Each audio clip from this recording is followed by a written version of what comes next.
welcome to this special Thursday edition of the podcast. Hello, Gavin. Intimate to it. So Gavin and I had this idea that we like to go out every now and then for bevs and just catch up with each other. Yeah. But we haven't been able to do that for like 7 years, I think. It's very difficult. It's been a long time we've been in the same place. But so if we schedule it at work, we can't. All the conference rooms are full. So why not schedule it on a podcast? we get paid for this. We get paid for this. Yeah, which we don't get paid. We're beyond that at this point, right? They've stopped giving us paychecks. All right, so we're having a special two-man edition of the podcast, and this podcast is... What's the podcast? I know, I said podcast twice. All right. This podcast is sponsored by... So how you doing? I'm doing good. Just been playing video games all day. Have you really? Yeah. I got to play a video game today in Gus's office, and... It was, I even said, it's like, I know that a lot of times people think this is our job, but it's really fun when we actually get to sit there and play with other people. And Gus has this really cool setup because he's got like, that's where you guys go to do VR the Champions, right? It would if we still made that show, yeah. Oh, and you don't, I saw somebody posting about that recently too, that there's no VR the Champions that has come out. In a while. VR, just like, there's not many games. We played them all. Dude, it's a huge, I don't know, it's not going to make it, is it? I don't think so, which is a shame because it's so immersive. Yeah. It's very hard to make content with it, though, because it's never as immersive to watch as it is to have on your head and eyes. And Gavin, we just played, he got to play in his first ever game of PlayerUnknown's Battlegrounds. It's very fun. I can see why everyone's been going ape over it. Yeah. It's so much build up to being shot in the face. But Right. Well, we were playing on a community server that had less than the normal amount of people on it. Yeah. And so it was one of those things. And you got introduced to our playthrough team. And hey, Patrick, how are you doing, first of all? I'm good. Yeah? I'm good. Yeah. What is this seat that I you've was got? ready and waiting. Oh, well, okay. Should we explain why we're a little late? You should, because they're blaming tech. Oh, who is? Twitter. Okay, well, let me be We clear. don't have to receive blame from Twitter. Yeah. Okay, We but do all the time. let me be clear. Let me clear this up. It was tech's fault. No, Gavin and I, we had a, there'll actually be some of it, I'm sure will be in the vlog. We were shooting one thing, like we were recording a Let's Play together. Yeah. Over in stage 4. At the same time, I was recording a vlog, and then we came right up against the podcast. So we had 3 productions all at once. You were vlogging us walking from one video to another, and it was 4:59 p.m. People will have a playlist where you can follow us, through our 5-minute adventure. That's what I like about that time I was late for the podcast, because I forgot that it was at 5 after we just recently changed it, and someone had cut in real time me leaving a Hitman Let's Play and then coming and sitting down on the podcast, and it took me like 40 seconds to get from A to B. Well, we give ourselves enough time. Like if we're going to record like a podcast Let's Play or something, we give ourselves enough time to do it. But always, it's 20 minutes, 30 minutes of setup at the very least. Stuff goes wrong at the last minute. Yeah. Even if you say test all your stuff, there's always one thing that someone won't test, especially when there's 6 people trying to record the same video. We were recording earlier, and Michael's Elgato just died like 1 second before we started. Oh, really? Well, we played in a match. We have our podcast group that we played. We played in a match to kind of like warm up before you showed up. And we actually got our first ever squad chicken dinner in that. Is that the first one we'd ever gotten as a squad, with the Plum Squad? With all 4 of us, because you and Blaine and Gus played without me. So No, that could never happen. like we would never play without Plum you. Squad. You weren't the full squad. I don't think that can happen.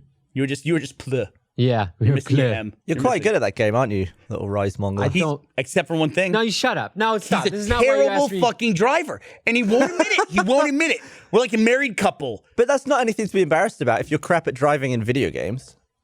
It's not like you're crap at... But I'm not crap about it. Okay, what I mean? I'm fine. There's right there. I'm fine.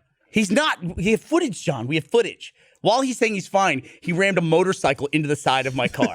Like I was waiting in the car, waiting for John to come up. He was complaining at us. This is just you holding a vendetta because the first time we ever played a game, you didn't have your audio working, and I ran you over. That is true. One time I didn't have my. You just played for the first time. Yeah. You realized that audio is super important. Very. Especially headphones in this game. And we were doing a Let's Play, had all those technical difficulties. My computer got rebooted, got into the game. We were recording already. I was like, oh, I don't have any audio in my headphones. I have no game audio. So I was deaf. And they had to tell me where people were shooting from and everything. And then I walked out around a wall, and John had run into me because I couldn't hear the cars coming. It's really useful how it has numbers between all the cardinal directions. Yeah. Just like the degrees on a compass? Yeah. Yeah. Because a lot of games will just put like N, N, E. Oh, like the degrees. E. Yeah. Yeah. If you're with people who call that stuff out. Yeah. As opposed to Blaine, who fucking panics and says, they're right here, they're right here. Contact, see someone, see someone, see over someone, there, see they're over someone. there. Blaine is just full of fret, isn't he? It's really funny. is. He had a full-on panic moment in this It one. actually is one of the most fun things that when you are not going hard on the game to mess with. Before Blaine and I were playing a duos match, and the pan in the game. Did you come across the pan at all? Frying pan? Yeah. Yeah, you can shoot it. It actually serves as armor. It sits on your back. And so it sits on your back. It's the best armor in the game, actually. Blaine and I were set up in a house during a rain match, which is also a weird sound kind of thing to add to the match when that happens. And we were just sitting in the house waiting. Every once in a while, I would take my suppressed handgun and shoot his pan and just freak him out and just watch him just try to figure out what's going on. And then you drive into a wall. Typically. Stop it. True. Stop it. Very true. Get over it, okay? I'm saying hey. Everyone you play PUBG with has a complex because of you. Yeah, because he goes into like Gus. he goes into like super hyperactive mode when he's doing it. He just gets really, really going. It does get pretty intense. Yeah, and then during the chicken dinner that happened with our squad? What'd you do with the car? What'd you do with the car at one point? We were in a nice I little... flipped a car. Okay, there you I go. was driving and I flipped a car. But that was a bullshit flip. I think we can all agree. Oh, was it? That was like invisible wall Was came it? out of nowhere. Bush jumped in front of the car, okay. knocked the car over. Just as long as there's excuses for you, I'm fine. What kind of car flips over from a goddamn bush? All right. Hey, are we playing tonight? Yeah, we can play tonight. You gonna come over? I'll come over. You gonna come over? Yeah, how many slots have you got? You can come over and sit like in my setup. Wait. It's typically 4-man squad. So who have you kicked out? Well, I haven't invited anybody else yet. You're the first one I'm inviting. You think Gus comes over to my house? Dude, you couldn't even get Gus to go to lunch with you yesterday. I know. Where was he? And he was going to lunch, and he wouldn't go with me. He was like, just no. I got you to go to lunch though. Yeah, we almost went. We drove to lunch. We had a power outage yesterday. Hey, Burnie. Yeah. Bye. Bye, John. We had a power outage yesterday that some guy in a pole like just touched a wire the wrong way. And Yeah, someone saw it. Apparently, just some bloke up the cherry picker went, "Oh shit!" and then a load of sparks rained down, and then all of our power went off. And that guy's okay, I assume, right? Yeah. It's like our whole business stops. We go outside, and there's the electric company working. I'm sure they all have specific duties that they have to do, but when one person is like up on the pole and there's like 7 other guys in the shade, like just sitting there, it's like, can you just like get up there and like maybe you wrap a couple wires too, buddy? And eventually it got turned back on, but it didn't get turned back on until we said, screw it, Gav, let's go to lunch. I think a lot of people had decided to go home because we thought the power would be off a lot longer. I think we were told it would be. Yeah. We were told it'd be like 3 hours. So we just went to lunch, got halfway there, found out the power was on, and turned back around. It was a nice moment too because we were talking about how cool it was going to be able to go to lunch together. Yeah. Then we got a message. I'd already upgraded lunch to Bev lunch, hadn't I? It had. Yeah. Yeah. And then we got the message that the power's back on. And Gavin goes, oh. And I go, yeah, do you want to go back? And Gavin goes, do you want to go back? Nobody wanted to pull abort on the lunch. But then we immediately just turned around and came back. Yeah. It was a lovely drive, though. It was nice. I asked Ellie she was nice enough to get me lunch. And I asked her to talk to you. And you had already eaten in the meantime. No, I just skipped it. I was recording. Oh, you just did that? Yeah. Yeah. I've been skipping a lot of meals lately, too. I'm doing it on purpose a little bit. I don't like having lunch. It takes too long. What takes too long about lunch? What does that mean? Shoving the food down so I'm ready to record more. Well, just eat. I mean, don't you guys bring in lunch almost every day at this point? Sometimes. In Achievement Hunter? Yeah. Are you guys recording that much? We recorded today from like 10 until 4:59. It's, I gotta say, it's really weird because for a long time, I dealt with, when we were working on like immersion and $1 Million Butt and stuff like that, I always dealt with this thing of like, oh, Michael and Gavin are getting pulled away from the Achievement Hunter office. But when I go into the Achievement Hunter office, it was like, there's like 3 or 4 people in there. There's always like somebody else missing from that. And it was like 4 o'clock and everybody's gone. I'm just like, I was like, record now. But then you guys do these huge blocks of recording. Is that right? Well, it's very rare that all 6 are in the same room. So if we're all in, we'll just go apeshit. What's the holdup now? Like what's going on right now that would keep all 6 of you? Well, I don't mean specifically right now. You said right now. It's 5 o'clock, Yeah. but like what's going on today? Did you have all 6 of you today? Yeah. What about yesterday? Yeah. Okay. I mean, it was split because they were doing thingy, and we were doing Let's Plays. Uh-huh. I don't know what the other thing was. I'm trying to think. You trying to be discreet? Yeah, I don't know do they know that's being made again? I don't know. I don't know. I don't know. I don't even know what you're talking about. Patrick, you know Thingy and Thingy that you filmed yesterday? Thingy? Yeah. They know that's Heroes been... and Halfwit. Yeah, Heroes and Halfwit. They were filming that. So the reason I wanted to come back from lunch is because Jack and Jeremy and myself were only going to come in if we were all going to make videos, the three of us. Uh-huh. So I felt bad if I went to lunch for an hour and they were just unable to make videos while the other three were doing Heroes and Halfwits. Yeah, and then I ended up cutting out. I had to go to a late dinner yesterday, and I went home and I got super upset. I got so sad. Remember those fish I've talked about that I got with the house? In the pond? Yeah, in the pond in the front. I come home and it was fairly traumatic. The two fish were dead, clearly dead and floating at the top of the pond. I was like, holy shit. I thought, did they die from heat? And then the other one was in there and it was like in really bad shape. So I like called Ashley. She came racing home. I got the bucket, tried to get the fish out, tried to get it into an environment, tried to figure out what the fuck happened to these fish. And Were they scraped up or anything? Nope. They were just dead fish. And the other one was like kind of like, it was in bad shape. It was like flopping every now and then like trying to swim, but swimming sideways and having lots of problems. And I asked Ashley about it. I was like, what's going on? We fed them literally the day before. This happened on Wednesday, and she had fed them on Tuesday. And I was trying to figure it out. I was like, what is it? And it's like, why is the water level in the pond so high? I asked that. And, the way that the pond is aerated is with the fountain. Anyway, it turns out, we have people that come work at the house, a lady who works at the house. And in the summer, I think this is what happened. She tends to bring her kid. Somebody, I guess, saw that the pond was a little bit lower. And the pond is it's like 4 feet deep. It's like, I call it a pond. It's like a little pool. Yeah. It's like 4 feet deep. And it was down like a half foot, but it was down a little bit from the thing. No big deal. But the problem is we didn't fill it back up when we fed the fish that night, because when you're filling it back up with the hose, you got to sit there and dump this little chemical in it that removes the chlorine from it. Just from water? Just from normal tap water, right? It has a little bit of chlorine in it, but the fish can't even have that little bit of chlorine for the gills. And I guess somebody, I don't know who, I pulled the hose out of the pond and it was running.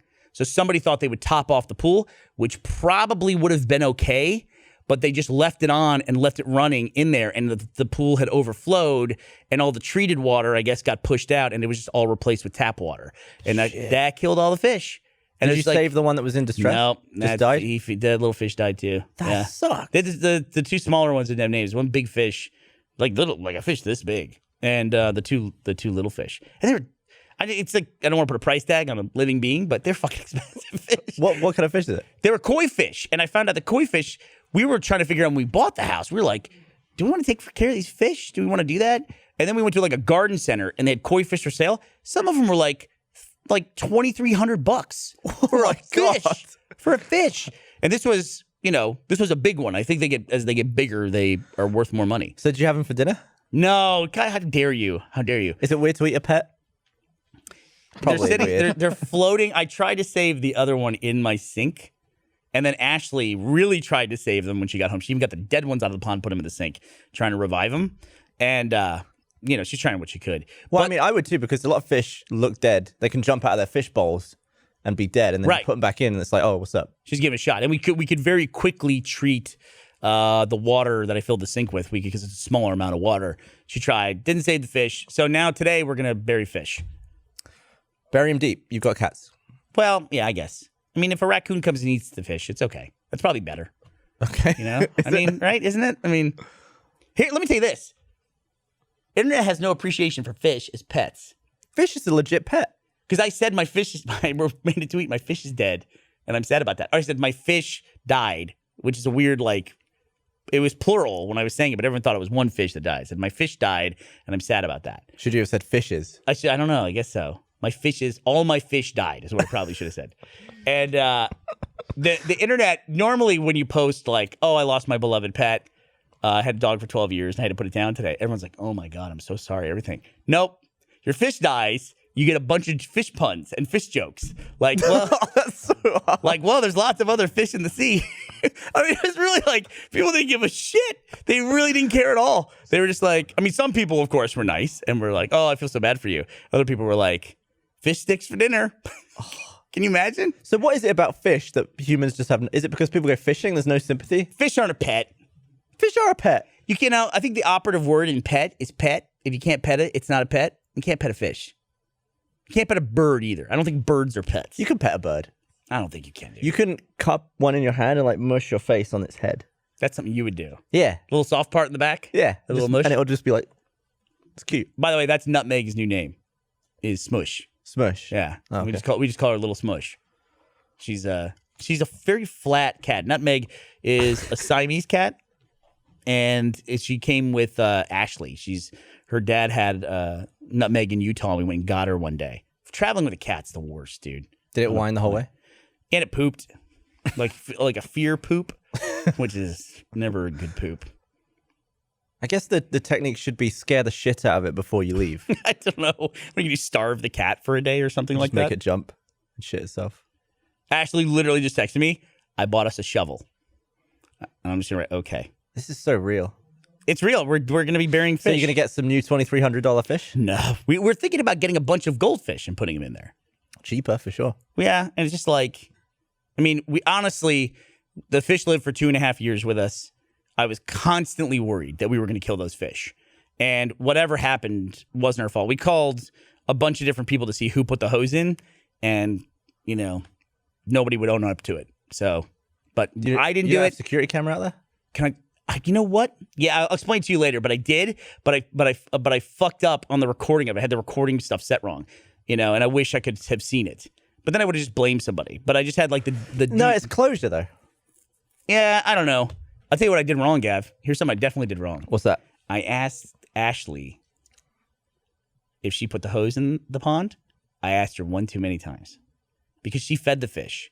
So I was like, did you try to fill the pond with water? She goes, no. I saw it was a little bit low, but I didn't have time to sit there and put the chlorine stuff in. So I didn't do that. And then I was like, man, I don't know how this happened. I said, you're sure you didn't put the hose in? She goes, I'm sure I didn't. Then like 30 minutes later, I'm like, I think I might have even said, if you did put it in, I just want you to know you could tell me. That was What are you going to get out of that? That was wrong, right? That was stupid to do that. Yeah. I can answer that question myself. It was stupid to do that. Yeah. She was not happy that I asked the third time. She's like, oh, so if you then it was over. And nobody else owned up to it. So I don't know. So if it was a kid, it seems like totally a little kid thing to do. Like, if I feel like it's too advanced for a kid. Why would a kid fill a pond? No, when I say kid, 10 or 11-year-old, the hose is right there. And you just got to walk around where the hose is, turn it on, and then dunk it, And, why would a kid think a water would kill a fish, I'm totally, it's total conjecture. I'm going to have to go through like a Sherlock thing, like what happened where and this and that. Are you sure it wasn't you? Oh, yes. I'm sure it wasn't me. I'm sure it was me because I didn't help Ashley feed the fish. And I actually felt bad about that. If it was you, you could tell me. Thank you. That's the third way you have to ask that question. How are you guys doing? How are all your pets and everything at home? Doing good. We have a problem in that we love one of our cats way more than the other one. You love Smee. We love Columbo. Really? Yeah. Smee's a solid cat. Pro cat. But he's not cuddly. But all I ever see is pictures of you with you're snugged up on Smee. I mean, I'll snug him Yeah. all night, but he doesn't want it as much as Columbo. Well, and Columbo will what? Come and climb all over you? Yeah. Yeah. See, it's weird because Joe the cat will climb on me, literally climb on my chest and sit there until I pet him. And when Drew stayed at my house when he was here last week, did you get a chance to see Drew? Yeah. And he was wet because he just went in the pool across the street. That's right. You saw him after his pool adventure. But yeah, Joe took to him instantly, Joe the cat. And the other cat, Nutmeg, is super skittish, but we slowly turned her into a loving cat. So we actually like her probably on par with Joe the cat. I just think if the cat's purring a lot, it loves it more. And Smee doesn't purr. Oh, that's a bummer. Yeah. Yeah, that's why you get a cat, for the purring part, right? Yeah. Columbo's top cat. Patrick, do you have any pets? Yeah, I have a cat. You have a cat? Mm-hmm. Sophia. Sophia the cat? Uh-huh. Sophie was the name of Matt and Anna's cat. They got those cats, or it was one of the cats. It was Sophie and Romeo. And Sophie, when she died, they died within like 2 weeks of each other. I think lived like 20 years. Oh and my then died God. within 2 weeks of each other, like an old married couple. And the kids, of course, were sad. Matt's kids were sad. But when the ashes came back, and they spelled the name wrong, spelled Sophie wrong. They spelled it Spoey, Spokey, and it was just like a weird moment of they were all super sad, but then like the typo, like kind of brought brought it home or made it a little bit lighter of a moment. They were able to laugh about it and everything like that. So it's weird, like how that typo helped them. That their little urn they had with the engraving said Spoey. So they did with it. How long have you had Sophia? 10 years. What kind of cat is she? She's just a feral cat. Dawn found her in an alleyway. Feral cat's dangerous as shit, dude. Yeah, Can go a lot of different she's ways. feisty. Is she? Yeah, she's really feisty. Like Does she can get play with cuddly, her, though? but when she's done, she will. Does she come and snuggle up? Yeah, she's a big snuggler. Yeah. Okay, so we're all cat people, right? All the dog people watching tonight are gonna be like, ugh, screw these people. I wasn't a cat person until this cat. I was all dog. I've done the same with Meg in that she was definitely dog. What? Sorry, go ahead. But she's totally a cat person now. I was a dog person, then I met Meg. I like Meg. I'm a Meg person. I'm a Meg person. I think, well, they're just way easier and they smell good. Like a dog smells rank. Unless you've just wiped it. Yeah, but litter boxes smell rank. I mean, it's just... Well, don't go in there then. Don't have a litter box. Like if a clean dog goes outside, runs about for a minute, takes a dump, comes back in, you got to wash it. Yeah. Otherwise it smells like dog wherever the dog goes. I also feel like dogs are, if you leave them alone too long, it's just, you're a bad owner, right? If you have to spend like 50% of your time at least with the dog if you have it. Yeah. And you don't have time for that. You don't even go to the gym. You've never been to a gym in your life. Yeah. I still can't believe that. Never been to a gym in your life. Never really had time. Have you ever? Or never cared enough to apply time to it. Have you ever gone running for exercise? Yeah. Oh, you do that with Meg, right? So you're just going on a bit of a jog. I don't like that either. You can't do it now. It's impossible. Yeah, In it's too August. I I walk a lot though. I walk to work sometimes. I would consider walking to be exercise. Maybe. I guess so. Is walking not exercise? I also got a trampoline. Yeah, what are you gonna do with that? Did you get that for the slow-mo guys videos? Yeah. I got it for the video and I never took it down. And now I just bounce around on it for shits and giggles. We actually have neighbors who were like, "You got kids?" And I was like, "No." No, just two idiots. I like bouncing on a trampoline and I'm almost 30. You should tell him Dan's your kid. he's got something where he just ages faster. Like a than everybody trampoline isn't a toy, but it's weird for just an adult family to have one. I would say it's a toy. It's a toy? It's Like a $300 big giant thing. It's a kid thing. It's a kid thing. I mean, feel a like if it had a $300 giant net- thing is also a bouncy castle. Bouncy castles for kids, right? Are they? Well, I'm just saying, it's okay if you have one, but you have to acknowledge it for If kids. you filled one of those with helium, would it fly off?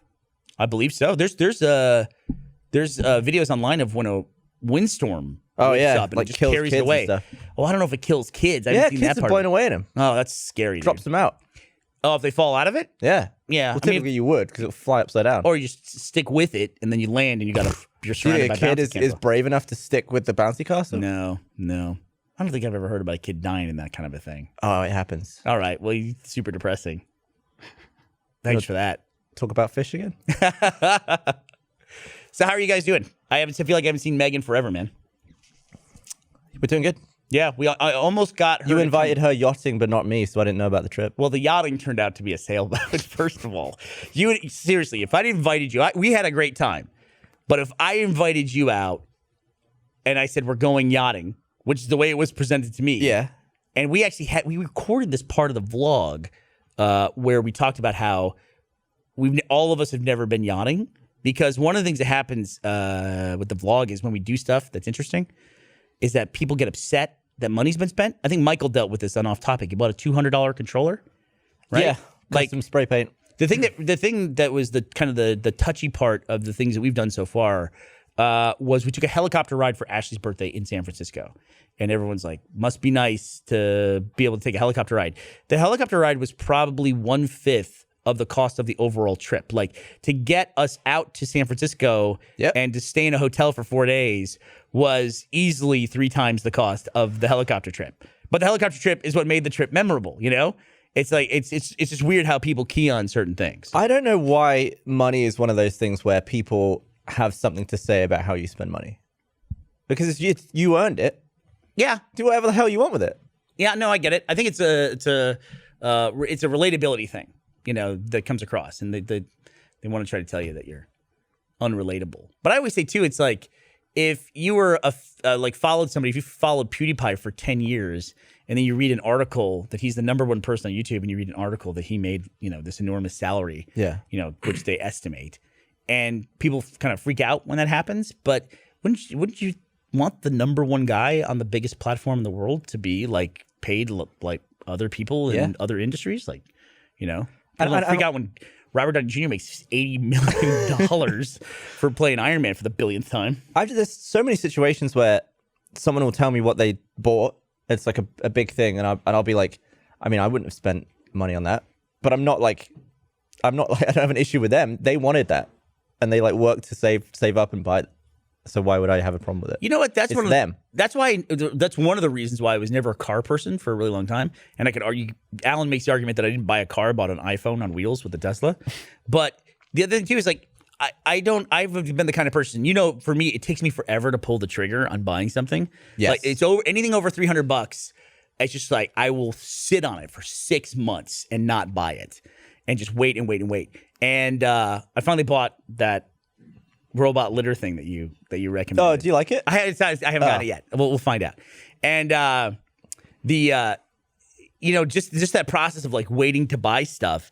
It's like sometimes I just feel like, all right, I know I'm going to need this. I know this will make my life better, and I'm just like kind of putting it off. And every moment I put it off, I get less value out of it, really, more than anything else. I found that because I also rarely spend money on big stuff.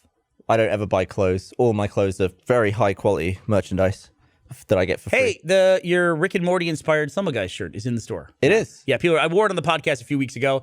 I wore it because I didn't know that it was coming soon. I thought it was out. Oh, they were selling it at RTX. Yeah, that's why I thought that. And so it was a delayed release to the store. And I think it sold out of most of its sizes like that, almost instantaneously. That's cool. Yeah, I was waiting to pull the trigger on a TV because I wanted a new TV. Yep. I was like 4 years in to wanting a new TV, and I was like, I should just get one. And then I ended up going to Best Buy like 20 times just to look at TVs every so often, just to see, how much they were and like the sizes you could get. And on like the 20th visit to Best Buy, I was like, I should be valuing my time a lot more. And I've probably spent more than the TV in my time just by wasting time thinking about this TV and not buying it. It's really hard. Like, I'm just going to buy it. No, it's hard. But it was like 18 months of like perusing TVs. Buying a new console, anything like that, Yeah. I've gotten pretty good, I think, about... I don't pre-order anything except for hardware stuff because I've just learned my lesson. Although, are you excited about this Nintendo, this SNES? Yeah. You are? There's games on it that I don't have anymore. Oh, okay. I last played some of those games when I was probably 8, so I'm excited to play them again. How do you say it? How do you say the abbreviation? SNES. You do? You say SNES? SNES. You should be very happy that we're not on a podcast with Gus tonight because he would flip his... Can't stand it. Hates it. Everyone in England I knew called it a SNES. Did you call it a NES? Bit before my time, that one. Really? Yeah. Oh, wow. That's crazy. That's really crazy. Didn't know anyone who had one. But the car thing is like, I could never really become a car guy because I saw this happen too many times.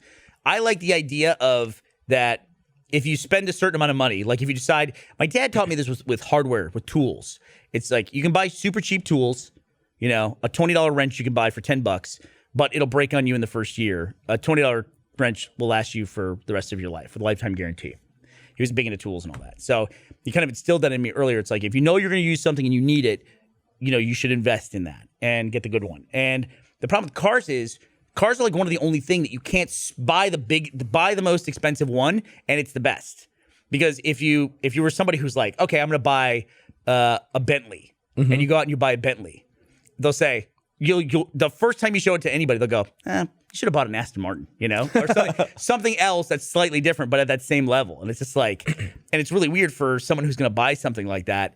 I would never want to hear like that. If I went out and bought like a Ford pickup and bought one, it was like $30,000. You had $30,000 in a car. Then I immediately hear that it's garbage, from somebody else. Hey, speaking of people who drive, how you doing? I'm good. It's Michael Jones, everybody. 30-year-old Michael Jones. I owe you some. Thank you. I got 20.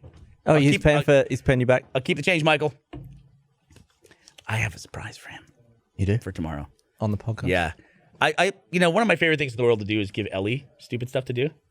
And so it's like I like to give her stuff to do that challenges her Britishness. So I asked her to do something today. That was very un-British. I would say so. She had to learn a lot about American culture in order to get it done. But you'll see tomorrow. Space of time too. Short It is, space of yeah, it time. was like 24 hours. So, you know what, Gavin? Do you know what? If you're going to spend money on something and get the best one, you know what you can do that with? Mattresses. Oh. Hey, this episode of the Rooster Teeth podcast is brought to you by Casper. Can I ask you a question? You don't have to answer this question if you want to. Is Meg does she like schmoop? No, she wants nothing to do with me Really? in terms of snuggles at night. See, that would upset me like most months of the year. July and August in Austin, I wish Ashley was like that, kind of. Because here's the way it works in our room is bed, me, Ashley. And then all, like, the cats have like 75% of the bed because Ashley will just go chomp. In fact, I even the other night moved over to her side of the bed and then I woke up and she had chomp come back the other way. The thing I struggle with is she says I have bad circulation. I'm very cold. I just think I'm efficient with heat. Like, surely if I'm colder, I'm not losing as much energy because I'm not giving off just waste heat. That makes sense. But a breathable mattress like this is something it's like, I've got to move to a mattress that breathes and gets some air going in because I think my current one is garbage. When it comes to money spending decisions, I always go for where I spend the most time and the things I use the most often in the stuff that I want to be nice. So I have good mattress, good TV, good chair to edit on. No, that makes sense. Sorry, how much would you spend on a toilet? Brandon wants to know. Brandon wants to know what to spend on a toilet? You spent like a $2,200 toilet. It was really nice. I was browsing those anal spray toilets, and there's one that like cleanses the bowl with UV after you're done. That's a bit much. The most expensive one I could find was like $10,500. Oh, you posted about that. Yeah, it's like that's an expensive toilet. No, I wouldn't do that. I wouldn't buy that. No, I would if it sprayed my asshole, I'd probably put $1,000 into it. Here's my logic on I stuff want the like whole that. thing though. I don't want like a stick-on seat. Yeah, no, They look it's like $2,200. $2,200. It's too much for something I shit into. Would you count the bowel movements and then figure it out how much it is per? No. All right. Well, I mean, how much? Okay, so how many shits does the average toilet take? The average toilet? Yeah, I don't know. because I think if your shits are more than $1 per shit, then that's too expensive. I would agree with that. Yeah, like if you became constipated, you'd be like, I'm not getting my money's worth. This is bullshit. The average is too high. I don't know if I go for that. It just seems too expensive. It's one of those things too. It's I always say there's two things that affect your like tastes going forward. When you have an early job, like I sold luggage was one of my first jobs that I ever had. And because I sold luggage, I know what quality luggage is versus not quality luggage. So I probably spend too much money on luggage. Brandon, what was your first job that you ever had? I don't think we asked you that in the vlog, did we? I was a shitty waiter at a shitty restaurant. Well, what'd you do? You want to say it? Well, no, I didn't like poison anything, but it was just. Thank you for that. There's yeah. been a weird thing with like people in food service admitting that they wanted to put stuff in people's food. That's weird to me. Yeah, no, it was just it was a trashy place. I think it was like a Bennigan's, and I think I can say that because they're out of business. But like, they had so many Because you were different such a bad waiter? combinations. I kept getting it fucked up. Like they have secret shoppers, which basically people who kind of work for the company. Oh, I'd love that job. Oh, I yeah. would love that job. And then every report I got was just like, shit. Really? They were bulldozing the Bennigan, so they didn't give a fuck. Why were you so bad? It's because I could never remember the different salad combinations. It's one of those places that has like a million things on the menu because they're not really good at anything. But didn't you write all that stuff down when people asked for it? Yeah, but it's like they would quiz you. Like they come in and they would ask you questions about the menu, and you have to remember off the top of your head, like how much a side salad is. $1. I think. That is quite a lot to remember. Yeah, remember the menu? Come on. That's a big menu. Just remember the goddamn menu. Bennigan's? You're at Cheesecake Factory. That thing's like a novel. No, there's a lot. There's a lot of betting. I saw a lot of gross stuff. There'd be a guy who come in and order 2 Monte Cristos. You remember the Monte Cristo? Yeah, very There's well. nothing but fried jelly. Yeah. It's a club sandwich with jelly on it, Gavin, that's deep fried. Battered jam? and deep fried. Yeah, jam. Not jelly, not what you would call jello. But yeah. So did you ever work any jobs where you like sold anything like manufactured or anything like that? Yeah, I worked at the Renaissance Festival one year, and I sold gargoyles. So now you always buy the most expensive gargoyles. Yeah. I take a lot of pride in my gargoyle. You sold gargoyles? Yeah. Well, I've never and it met was like anybody who in bought a gargoyle. gargoyle-related items, like So for- dragons and shit like that. I want to fuck a gargoyle now. Do you have gargoyles? Do you own any Well, gargoyles? like stone No, I gargoyles. didn't get a discount on the merchandise. But you haven't gone forward in your life and thought, I always have to have a gargoyle. no. No, now I'm thinking about it though. Are you picky about fruit and veg? Yeah. Yeah. I mean, I just wash it. Well, but I mean, what you select. Yeah, but that means nothing because probably someone dropped it. Yeah, probably so. Where do you shop? Like, are you prissy about grocery store stuff? Nah, just HEB. HEB? That's like our basic grocery store. It's like a Kroger or a Safeway if you're somewhere else. I would have thought you guys would use a grocery delivery service. Well, they'll go places. Austin's like the king of like delivery services and ride sharing and everything else. So it gets super addictive of like, oh, I don't want to go grocery shopping. I can pay like $7 and have someone do all my grocery shopping for me. You know what I mean? And it just shows up at a certain time. That's really fucking cool.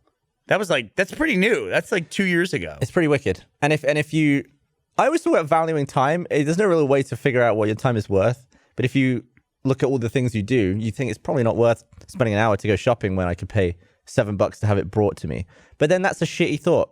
That's not the future, I don't think. What do you mean? It's just a shitty mindset, isn't it? Well, no, like you're valuing other people's time so much less than your own time. But I did read a really funny tweet that someone put out, or I don't know if funny is the right word. It made me think, where the person wrote, imagine how badly we've screwed up as a species if robots are about to do all of our work, and that's a bad thing.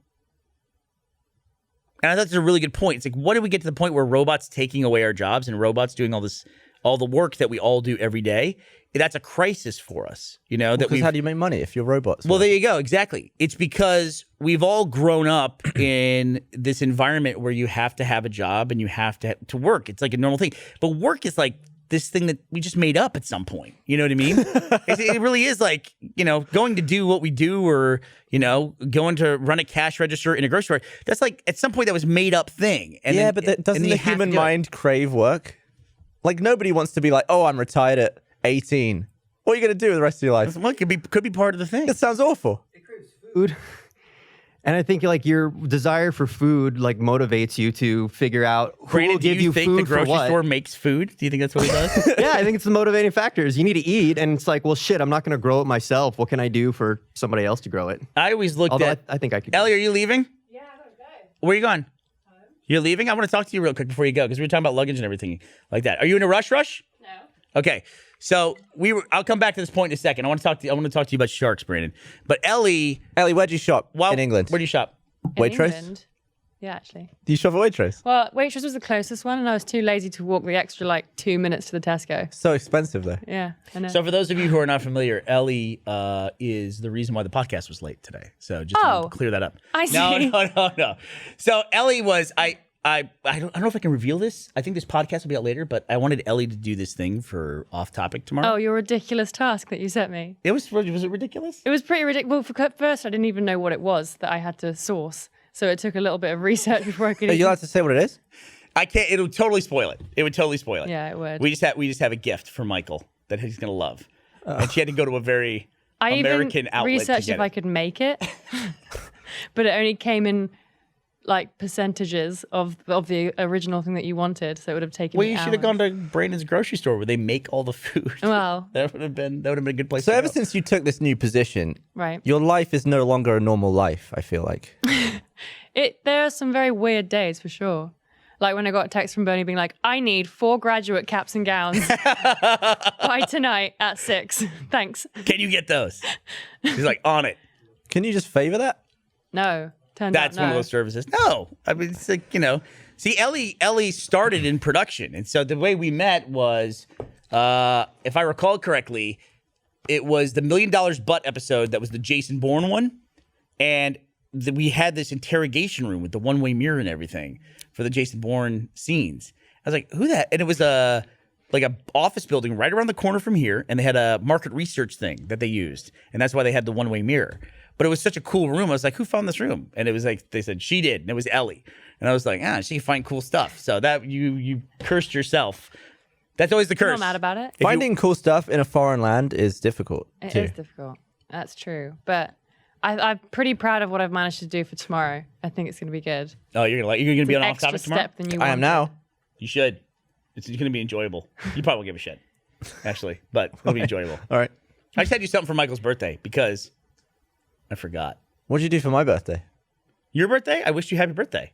Thanks. I probably did what I did with most of my friends. Was I just texted you and wrote, it is your birthday. And that's it. And then don't text you for another. Dan's been getting so many happy birthday messages today. It's not his birthday. What happened?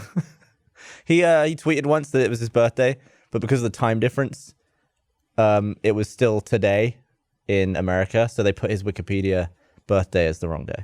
He can't get anything right. His birthday's tomorrow. He can get nothing right. At least it's close. Yeah. Occasionally, I used to do that on Twitter. I would occasionally just wish somebody a happy birthday, just randomly.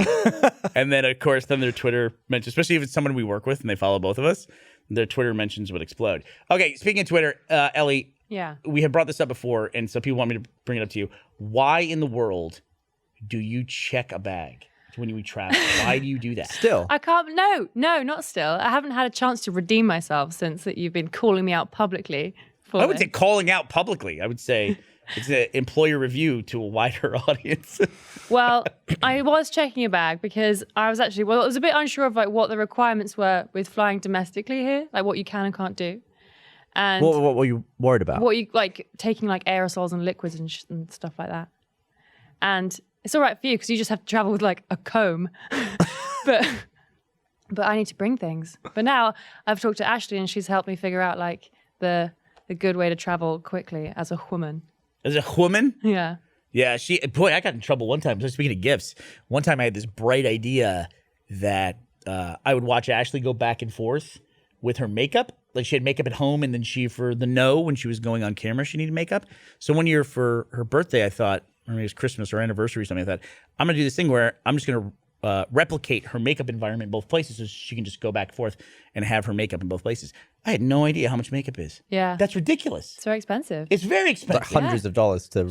Yeah. Well, to replace a whole like set of like your regular that you use, yeah, it'd probably be a couple hundred at least. I thought like one of those compacts with the powder in it was like $5. No, like It was like one of them was 70. I was Yeah. like, what? for stuff that's not going to like, because you put it on every day, you need to get stuff that's not just going to like fuck up your face. See, there you go. See, you want to buy the best. And Make sure there's no acid or chlorine. Right, in it. exactly. That's a good example of something Too to soon, spend Gavin. good money on.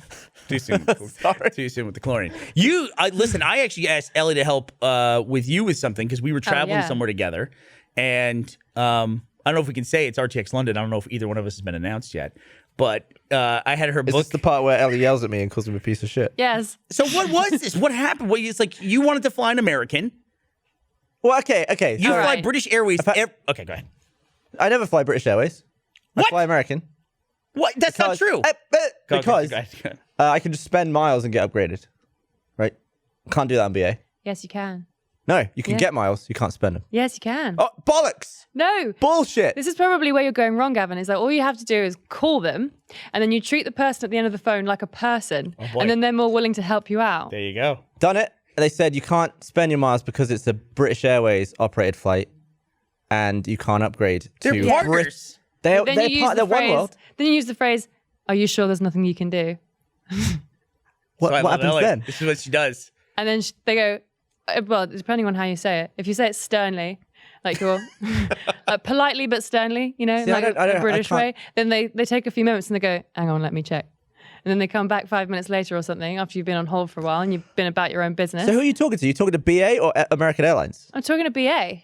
Okay, because I was to go through American. They're Yeah, like, they'll go like, oh, there's nothing you can do and fuck you. But British Airways are like, I'm ever so sorry. see, I went to American. They said go screw yourself. Then they put me on to BA, and they said you've got no Just- miles with us. They're with American. So what's the situation now?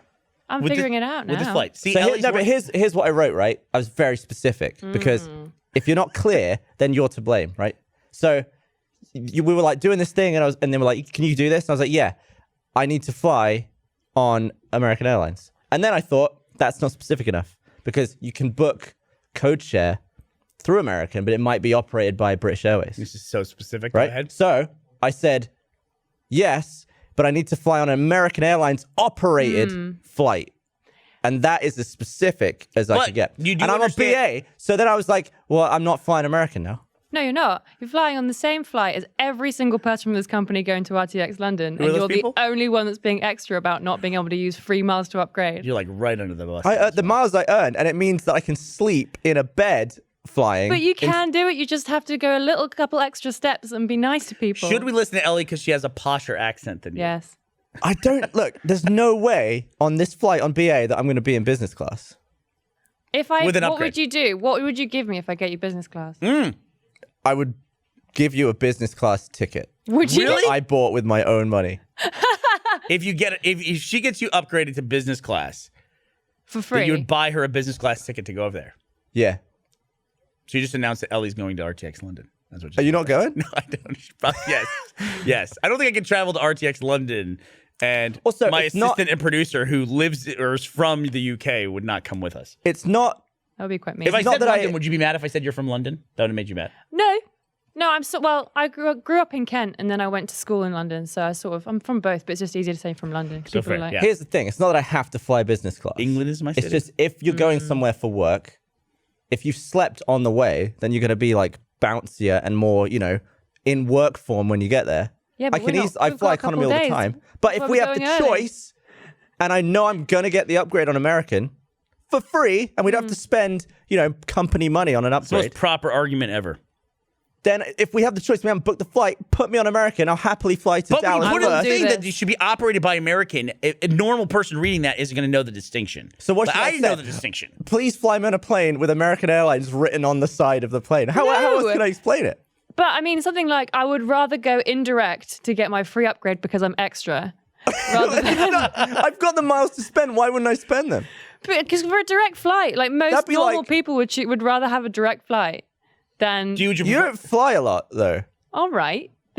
So you're okay I with would- you're okay with the connection? It depends on the connection. Like to Dallas, that's like you're up, you're down. Now just do it again. hate that And I'll part be of it, though. Flying, sleeping. It's great. I booked that flight because the entire company was going on that one flight on that day, and it didn't make sense to me that one person would be upset about. I hope that the two of you can work it out. I'm going to do it. I'm going to get you that flight. This is why my You're reputation. going to owe her a very expensive business class ticket if that's the case. I regret You're that. doing, I regret you're- saying that. They're like- you are they're like doing yours 6 with grand. It's gonna be miles, but if you have embarrassing to for you. pay for that, that's stupid amount of money. That's stupid. That was a big bet you just threw out there. See, I get this shitty reputation now because now I'm like fussing Yeah. about the thing that I was So, Gavin- specific in the first place. So Gavin of business class cannot fly with the peons in economy. I will Oh, that's happily true. fly in economy. I'm just gonna be crabby. Where am I when booked? we land? I will deal with your crabbiness. Where am I booked? But am what? I up in business class? Yeah. I am? Well, I'm going to get both of you free upgrades Oh, because okay. I'm nice to people. Okay. I'll take it if I can get it. Nice. Do you but think? firm. Do you think I wouldn't be nice to someone on the phone? Have you ever spoken to me on the phone? No, but if anything, speaking to you in real life is anything to go by. Wow. Really brutal. She's spoken to you over email. It's kind of like the modern day phone. You said to me the other day, that sounds like a lot of extra words I'd have to use. And that is verbatim. Okay, so that's the thing that I don't have. I don't have like the fluff that goes around. It's not fluff. It's just saying, hello, sorry, I have a bit of a problem and I was wondering if you could help me out. See, I wouldn't do that. I would just No, be you like, wouldn't. No, because there's no information there. Well, I that's the could be like, beginning of the conversation, Gavin. That's not the whole thing. They're not supposed to guess the rest. you're just throwing a load of extra fluff around the bit that you want. Like for me, it'd be like, hi, I need help with an upgrade. Yeah, I know. And they'd Yeah. be like, oh, this asshole. But that's not rude. That's just me It being like, is. how's that rude? How's that rude? See, Meg had to go at me this once because I called up a dry cleaner and I said, hi, what time are you open till? Cool, thanks. And she was like, Yeah. and I was like, what? She's like, oh, I would have You been gotta like, think- hi, I'm just wondering, all this stuff. And I was Yes. like, but what does that achieve? That's just wasting their time. no, it doesn't. It achieves people feeling like not only they're providing a service, but like people actually think that they're people. And that's nice. That's nice to be thought of as a person and not like, hello, Gavin need clothes. When clothes? This face that Gavin is. Gavin need pickup clothes. When shop clothes? Thank you. I mean, it's not that bad. Make it sound like it's that's how just it like- comes across. When you're at a hotel and you have to call the front desk, or if you're going to order room service or whatever, do you tell them what room you're in when they pick up? No, because they know what room you're in. I know that, but it's like I always tell them what room I'm in. I feel like that's fluff. Like that is, I know that they have that That information. isn't fluff because it's actual information. Like there's actual like data.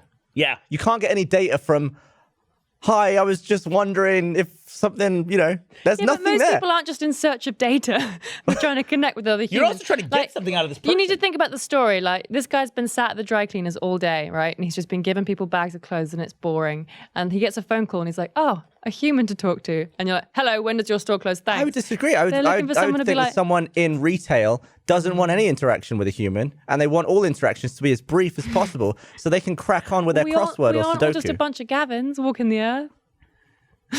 So if you were working at Waitrose, Yeah. and you're in fruit and veg, Yeah. you would prefer I just walk up to you and go, squash. And that's it. It's like no fluff. And you go right there. I'd be like, spaghetti. I'd try and like get a little bit Variety more of squash? information. But I'd clarify. I'd want more. I'd want just the information. Yeah. I see where you're coming from, Gavin. I would ask. Obviously, I would want them to but say where. I disagree, Tangerine. respectfully. I've got to add more fluff to my life. Apparently. You got You're gonna have more fluff when you're buying Ellie a business class ticket. Where did you get your fluff from? Oh, I don't know. Probably my dad. That is a good point. Well, like, how did he get raised in the same country? It's negotiation, isn't it? Is your It's dad like- northern? No. I'm trying to wonder where this fluff came from in your See, family. okay, you want to talk about stuff that, like, if you buy the best thing, it ruins you for it. She worked in a coffee shop, and yeah. she now is very super picky about coffee. She's very, very, very picky about coffee, which I benefit from because you get great coffee. But she was also, by the way, no offense, a terrible coffee shop employee. No, I was terrible. Why? I tried to quit and they like graciously fired me and I didn't even realize I was being fired. I was like, oh my gosh, thank you. All that I fluff. tried to give them my 2 weeks notice because I got my job here. And then they were like, you can just leave. And I was like, oh, great. And then I got home and was like, hang on. She had to do taste tests where she would like make notes of like what the coffee, It's a very the undertones. pretentious coffee shop in town. There's a couple of them. And so she had to sample the coffee and right. It has notes of cedar and Morning lavender in it. lavender. And it tastes like this. You'll appreciate this, Gavin. Every time they made her do that, it tastes like, and she would write coffee every time. So they fired her. You got fired because you lost your fluff. It's true. I lost my fluff along the way somewhere. I would also like quite visibly sigh when someone entered the room, and that was never good. Someone would walk in and I'd be like, oh God, I have to make hello. Oh, you mean the customers? Yeah. Oh, that's not going to go over Right. well. So if a wasn't customer good. came in and they wanted the no, interaction to take 30 seconds Yeah. instead of 3.5 minutes, I didn't provide. but wouldn't you rather have a shorter interaction with the customer? Well, but I'm not supposed to. They're supposed to be like, hello, Right, but tell as me a about your human, life though, story. wouldn't you? What do Wouldn't you know be, about humans? Human interaction for you is the worst thing that's ever happened to you in the history of our relationship is we had an elevator ride. I remember it so well. We were in the parking garage at the Congress building. We got on the first floor. We rode up to the 8th floor, and I talked to a lady in the elevator who was with us. And when she got off a floor before, she said, that was horrendous. Like, you couldn't believe that people would talk in a lift together. You're just so trapped. You can't do anything. Everyone else has to listen to you. It's polite to not say anything in a lift. Just stare straight ahead, right? All that because you're just forcing someone to listen to your conversation. So there's a YouTuber that I like. And I recently rode in an elevator with this YouTuber. And I got in. They said hello to me. I said hello back. Then somebody else went to get in the elevator. And they stopped those people from getting in the elevator. And said, take the next one. And I'm in the elevator. That's wrong, right? That's weird and wrong, right? Yeah. Yeah, that was bizarre. And I like this person. Well, that I'm keeping person it as was anonymous as possible. nah. Yeah, just like, You like take the them next still? one. No. I mean, that was like a blip. See, that to me sounds way worse than anything I've done, either in person or over email. I don't. All right, yeah, that's fair. That's definitely that's your flaw. Because for sure. I'm never trying to be rude. I'm just trying to be just information. So let me ask you a question. Yeah. Let me ask you a question. You have Slow-Mo Guys obviously is this big, huge operation. I mean, it's a big show. You actually have a really cool thing going on where you have a new YouTube Red show. Like that's one of the flagship shows because they're doing new shows that they're YouTube Red shows, but they're on the main YouTube platform. Yeah. So it's like a really cool thing. Not behind the paywall, but still Are you like super pressured about that? pressured. Do you feel pressure? Like, because you're one of the first ones. When they announced your show, they announced a thing with Katy. I'm trying to remember the thing. They announced you, a thing with Katy Perry, a thing with James Corden, and then somebody else. I was like, holy shit, that's like Gavin's up there with like heavy hitters. Pressure's on, but pressure's good. Yeah, you good? You ready for it? Yeah, can't wait. I was trying to think about this the other day. What was? Oh, Ellie, thank you so much, and thank you for the. Well, you'll see tomorrow. Hopefully, if it works out, we'll see. So, what were the? I was trying to think the other day. What were the shows or the channels that started basically in the same era as Slow-Mo Guys? Oh, like the gimmicky ones. I'm just saying, like, what are some shows? Like, was I FPS always- Russia? I was I was thinking? thinking of that one. Epic Mealtime, maybe around the same time. Yeah. I don't really know. I wasn't a big YouTube watcher when I started, so I wasn't really. There's a lot of stuff that's gone away that Yeah. not big anymore. It's so funny too because it's we were a lot of times on the vlog talk about like getting started doing stuff. Game Time was all about how people got started in their careers. I think we talked about this on the Game Time you and I did, but when you were starting Slow-Mo Guys, one of the things that can slow you down in those early days is somebody else does something similar that you already have in your head. In fact, Immersion, the first episode that we did with the third-person car, I was in a rush to make that video because I was positive somebody else was going to make it. And then as soon as I made the video, Freddie Wong called me, and he's like, I was going to make that video. I was like, I knew somebody else was working on this, I'm sure, had it in their head. And when you see somebody else doing an idea that is similar to yours that you haven't yet started on, it can really put the brakes on you. Like our show Break Room, when we saw Wreck-It Ralph, we were like, fuck, now we can't make the show because it's going to look derivative or whatever. But you shouldn't do that, because I remember we had been talking about what became Slow-Mo Guys for a while, and then some other website put out a thing where they had a slow-mo video like once a week or something like that. But it was really specific. They would just break something. It was an escapist show. It was called The Daily Drop. I remember it well. I just didn't want to bring it up. I didn't know if you want me to bring it up. Actually, I met those guys and I talked to them. I told them the story. Yeah. I met them at Child's Play charity dinner. Really? Yeah. In Seattle? Mhm. Oh, that's really cool. I haven't been to that in a really long time. The thing is that...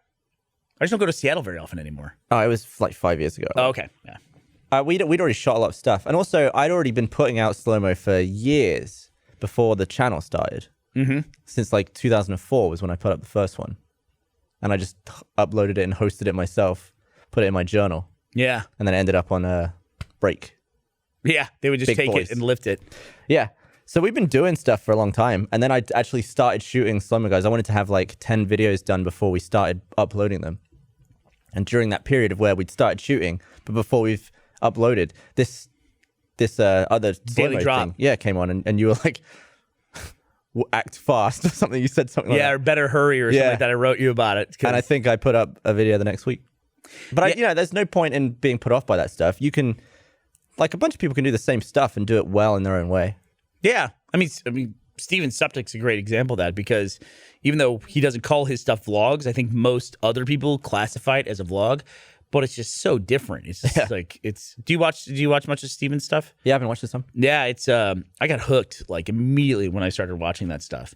And it's funny because when he's like on shows like On the Spot and everything, it's very, very mixed reaction. You know what I mean? Because there's people who are, it's always like that though. We have a lot of people like that in the family though. I feel like Greg Mill is polarizing. Which makes no sense to me. You know, because it's weird, because outside of our family, Greg Miller is seen as this icon in the industry, the gamer of the year. Anytime like Sony has a press conference or something like that, he's hosting the thing and everything. And then like inside of our family, he has taken on this villain role and he's really good at it. But there's a lot of people who are like, I fucking hate this Greg Miller. Can't stand him. You know? Yeah. And We all love him though. oh, yeah, absolutely. It's because he does that. Not everyone is willing to take on that villain heel role. I think we established that too in the first thing he was in, right? The Gauntlet season 2. Yeah, he jumped right in with Gauntlet season 2. Yeah, with the whole camping thing, we're like, oh my God, we have a villain. I guess this is how reality TV works. Yeah, we just try didn't to have find anyone the who was- bitchiest person on the show. We didn't have anyone that loud Yeah. in the entire company. Yeah, I mean, we had a lot of people who were willing to take off their shirt when they probably shouldn't take off their shirt. But yeah, it's I always like someone who can go all in, you know? Yeah. And I think Suptic's like that. He's all in on everything he's doing, you know? It's just He did On the Spot? Yeah, they were talking about it and I said, well, instead of just like having him on the spot, just like have him host but don't say anything about it. Just have him do like a full show as John Reisinger. So It's pretty funny. hey, we had a thing. We bumped an episode of On the Spot that we did, which was a drag episode. We had a local. Is Cupcake local? Yeah, Cupcake's local, right? So we had Cupcake guest, local drag performer, and she's great. She was a lot of fun, and we did this episode. And then it's this environment today with Donald Trump is crazy. It's so crazy. Everyone is He's so had on a edge. hell of a week so far. Well, we shot the show on Tuesday.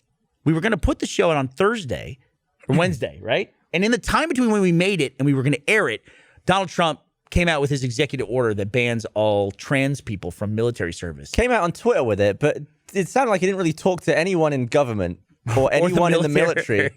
So there are people actively serving who are transgender, and they're like, am I not in the military now? And their superiors have no idea where it's coming from.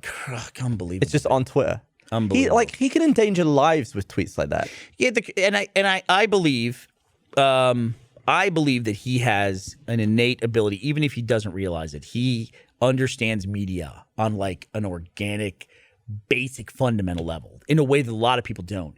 And the process by which he got elected and the way he does stuff like this, there's all this news about him, and then he can just, he can make some tweet. Everybody gets furious about it, and they're so distracted for a day, and then the next day there's something else distracted. The problem is, in this one, the distraction is like you said, it takes an entire portion, a community in our population, and throws them right under the bus and sets us all back just so we get like a little bit of attention distance from the last event that we had. It's super frustrating. Super frustrating. And even the scout leaders had to apologize for his speech at their event or something. Didn't that happen? Yeah. Because all he did was brag about winning the election. Yeah. And it's like, I think it's weird because in this environment, you get the feedback a lot, I know. And I get it as well about being political or whatever. But there's some points it's like when it affects actual people and it affects them, I feel like we have a responsibility to say something that's supportive. And with this thing, it's like the timing of this episode of On the Spot, it's really weird because transgender and drag, they're not the same thing. They're not related. They're not related in any way. And but at the same time, we found ourselves in a position where we felt comfortable with it. We wanted, Patrick, I mean, correct here? We felt good about it. Right. And, we had Cupcake there and everything. And it just like, it was more so as like, it was just bad timing in the world to put that thing out. So we bumped it to the following week. We going to put it out next week, you think? Yeah, we'll put it out next Wednesday. It'll stream live. We'll see. That's planned. the plan. That's the plan. We'll see. And just to clarify real quick that even though they are separate things, yeah, help me out here. There are drag performers who are transgender. Sure. So they there's transgender people in everything. Right. And they cross. So yeah. Just so people have that in there. Help me out here. Because this is something I've always wondered. How is drag not offensive, just at its base core? Because to me, it seems like an extension of taking two guys in dresses and making them kiss, and isn't that hilarious that boys would kiss each other? It seems like an extension of that. Yet it does seem to be owned and it's very well accepted by the LGBT community. Yeah, I think what drag performers are really artists. It's just like a singer or an actor or anything. I mean, it's a craft, and there's a process to it, and they learn it and they perform and they hone it as they go. And as you elevate your craft, you find yourself, there's some drag performers who make incredible livings doing it. I mean, look at RuPaul. Exactly. Enormously popular show. Yeah. And so when we designed this episode, we took that into consideration, that we wanted it to be about drag performing and not about just the guys being in wigs and dresses and trying to kiss each other, because that never even happened, really. No. So it was more about, just having that fun. And that's why we included Cupcake, who is great. And because we wanted someone who actually does this. And it was kind of like the challenge of like, can you beat this real performer? And that's what the show is all about. Yeah, there's a certain segment that's like, I would be so intimidated to do it. Like, with the go head to head. But I will say it's, going back to the very beginnings of this company, me and Gus and Jeff, and Matt and Joel, less so because they were on the film side of the company and less so on the video game side of the company. We always had a thing, even in our days of like website reviews, when we talk about video games, we didn't like putting scores on anything. We never did reviews for, that. And at Rooster Teeth, we've never done that. Like, even the No doesn't give you a review and tell you this game is a good game, this game is a bad game. Our approach has always been, and I'm sure there's been times we've talked about, of course, things we don't like, but our approach has always been that we want to focus on things that we like. We want to celebrate things that we like. And that's always been our approach, because we don't want to tell you, like, if you like something, we're not going to tell you not to like it, So and that extends out to everything else we do. Like, when we hit this episode, it was a very celebratory episode, and the energy was really great and everything. But then it was like, all right, let's maybe put a pin in it till next week, because, maybe celebrating right now is not the correct approach to this particular community because of what they're having to deal with from the executive, it's the president on down. Because a lot of the time, I don't want to waste the position I have in the world. Like, there's a lot of people following on Twitter. So if something horrendous happens with Trump, you know, like yesterday or whatever, I still want to voice my opinion about it. Yeah. And I think it's important for me to not say nothing. And you know that people are going to disagree with you. Some portion. Even though that's not what they follow me for. I'm like, we were all in entertainment. They're not going to follow me for my beliefs. But it's a waste of the people following to not express disappointment at that kind of thing. And I often wonder too, it's like, what's the level at notoriety where you're no longer a human with an opinion? You know, there's a point where people say, hey, you stupid celebrities, you know, whatever. I'm not saying talking to us. I'm saying talking to like Alec Baldwin, you know, hey, you stupid celebrities, don't weigh in on politics. That's not why we like you. It's like, he's still a human being with a job that, you know, gets him a lot of notoriety. But it's like, what's that level of fame where it's just like, oh, your opinion shouldn't be voiced anymore, you know? And I don't know. It just seems like it just seems like the only measuring stick for that is whether or not they agree with you, which tends to be the thing. And with anything controversial, there's now this like such a polar separation on. It's not even a spectrum where if you don't say anything, you're ignoring it or sweeping it under the bus. And if you say anything at all, you should shut up because nobody wants to hear your opinion. Not saying anything feels way too safe. But we definitely do have to walk that line, especially in Let's Plays. It feels safe. Yeah, I mean, it's safe to not say anything. Yeah. But in Let's Plays, if ever we mention it, like 90% of the comments are, I'm not subscribed to watch you play Minecraft and talk about politics. Sure. Which is fair play. We can't force that, and we can't just keep doing it because people will lose interest. It's just like finding the right balance. Yeah. But yesterday was garbage. Yeah, no, absolutely. No, I couldn't agree more. And what it basically boils down to me is basic human rights. And I don't know how you could tell an American that they couldn't have the same rights as someone. They want to fight for the country, and you're not going to let them do it. I mean, in my opinion, anybody who wants to fight for the country that isn't me, let them do it. Yeah. That's my approach. And am I correct in saying that he didn't fight for the country at any point? I would think you are correct. And there's a lot of allegations that he got deferments and avoided some obligations that he had to the military. I think he got up to like 5 deferments. Like, I think the first ones were for school, and then the last one was for his foot. He has for a foot. His foot? He's got a foot thing? Foot thing. The healthiest man to ever be president has a foot thing. The scary thing about putting it out over Twitter, he put it out in like 3 parts. And in the first tweet, it didn't say anything about transgender people. It was just very open-ended about talking to my generals, the United States will not stand for this. And there were people in the government, the Pentagon, who read it, were like, oh my God, are we going to war? And there was like a full 11 minutes before he specified or before he explained it. Like, it's scary to announce something that could just cause chaos and cause panic. Mm-hmm. And make people like immediately worry about their livelihoods. So anyway, that was something that came up this week, and I'm sure there'll be something by the end of the week. You know, between the time that we record this podcast and it comes out, there'll be something new, and they'll wonder why we're talking about this old issue that doesn't matter. You know? I am trying very hard to always see the other side of the argument on everything. Are you? Yeah, because Twitter shoves that down your throat. You'll always get people who are just like searching the tags, you know, searching Donald Trump, and they'll reply to anything that anyone says who has a verified thing. But it is interesting to see everyone else's other side to it. Like I did that hunting tweet the other day. Sure. It's interesting. Yeah. You know, it's not. I mean, it's important not to be just like blindly spewing this and then not reading any of the responses. I agree with that. I think there's times where I don't do that, and this would be one where I don't. Actually, like you go look up, looked up old images from the civil rights when the National Guard had to walk Black students into what were all white schools as they were going through mandatory integration.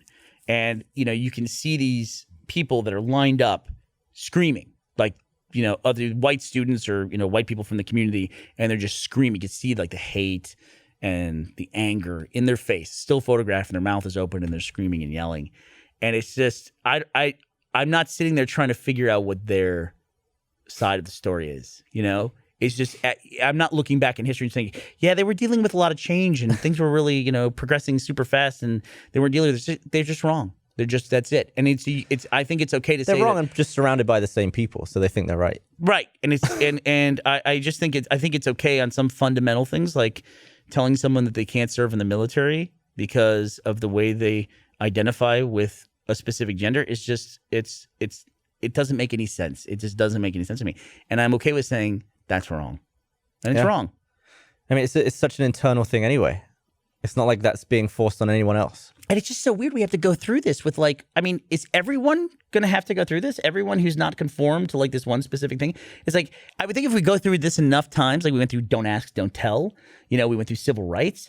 At some point, isn't there like a momentum where it's like, all right, everybody's okay. Like, it's just, you know, I think that's why everyone's kind of reeling from this, is because it felt like we were making so much progress. Yeah. And we were like crossing off these things that were, you know, taboo before. And then all of a sudden now we're just rolling back and we're just watching it happen. And it's scary. Yeah. And that leads to other things where there was like a panic about some federal ruling where they ruled that the Civil Rights Act on a federal level does not protect LGBT employees from discrimination or something like that. But then people were saying, well, it doesn't. The protections are on the state level anyway. They're not on the federal level, so it doesn't matter. But it's like, I mean, it's like a day of just like, you know, all this horrible news coming out. It's just that it just seems to be never ending. And I feel like now we're contributing to it by talking about it and all this stuff. Let's go back to talking about cats. I'm just getting worried. I'm so worried at how numb I'm getting to it all. Yeah. Like, every day is a new insane thing, and then you're just like, oh, it's like another just horrendous day. But it's just one of many. Yeah. It's just, you know, it's weird how quickly it all came about. It all just came together so fast. I want to go back and talk about something, though, that we talked about earlier, which is this concept of work and how we did construct that at some point, but somehow the idea that we're going to lose it overall. I understand if we're in a work-based society and individual people start to lose their ability to work, that's a problem because that's the way society works. But this idea that robots would come and take away all of our jobs is now somehow a bad thing, as opposed to us looking of like, hey, how the fuck do we speed this up? And make sure robots take all of our jobs. Jobs is too general. You can't like all jobs shouldn't be robots. Some jobs definitely, like cleaning sewer pipes, that could be a robot. Sure, it's like stuff that's just sort of like beneath what a human would be happy doing. But well, like, it's just tons like of people harder, love their manual label, jobs. dangerous jobs, that kind of thing. Like nobody should be like scraping out, you know. Same person believes that I don't believe any job is below anybody. Like I'm one of those people that it's like I've had a job every day since I was 17, but I've never been worried about losing my job because I feel like I could go work. Like I would go wash dishes or, you know, dig ditches or something like that I would be fine good at doing that. I think there's nobility in any work. Well, there's tons of people who are very happy with their job, and it might not be a job that you're happy with. Mm-hmm. But surely there are some jobs that humans at this point shouldn't be doing. Like, wouldn't it be an ideal society where no one had to work, robots did everything, and we could spend our time, you know, living our enjoying life? I feel like the human mind doesn't like that. Like, look at Minecraft, right? The game is working. Like, when you have everything that you need and you've got all this automation, there's nothing left to do in it. When you've got a block of diamond, it's not fun to play anymore. Getting to the point and working up to it to completion, that's what Minecraft is. That's what it is. That's the fun bit. You're working towards a goal. Yeah, but don't achieve the goal. There's nothing left after that. And especially, you're topped out at that point. Yeah, like if I was perfectly satisfied with everything I've achieved at my current age, I would hate that. You've always got to be working towards the new thing. What do you want to do? I don't know. Do you have anything left on your list? Well, I'm having fun doing this. Yeah, but what 10 years from now? I don't know. You know? But I'm not going to be retired. I mean, I get it because today is when we're recording this, is the 10th anniversary of The Guild coming out. This was when the first video was posted 10 years ago today. And the show ran, I believe, for 6 seasons. Very important show in the history of web series. And I think it's one of those great examples in the history of Rooster Teeth where we weren't number one, you know?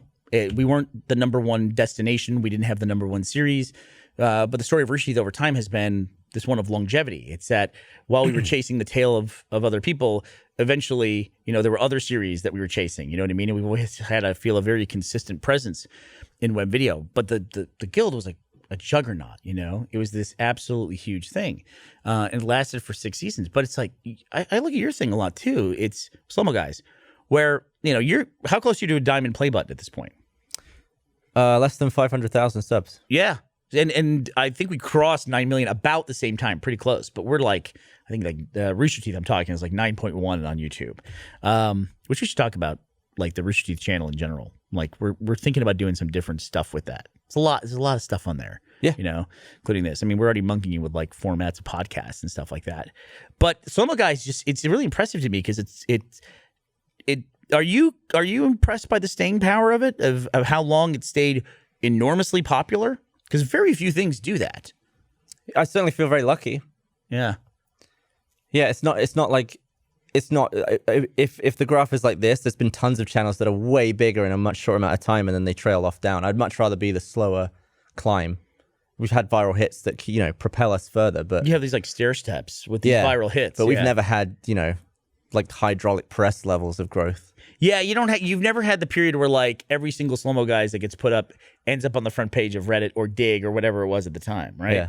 And if it does, it's a GIF though. It does. It's a GIF, right? And someone mentioned somewhere in the comments that it's Slow-Mo Guys. Yes, you haven't had that. So you've had I think in a more elevated way, you've had that steady growth as well. Yeah. Yeah. Just newer than Rooster Teeth.